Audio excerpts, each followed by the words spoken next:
এটা হচ্ছে গুড়ের জিলেপি।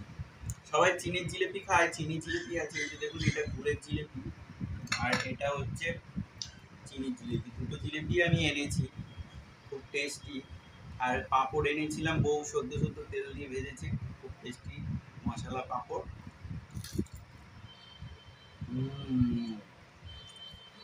দারুণ খেতে। ব্লগটা এখানেই শেষ করলাম। চলো টাটা। শুভ রথযাত্রা, টাটা।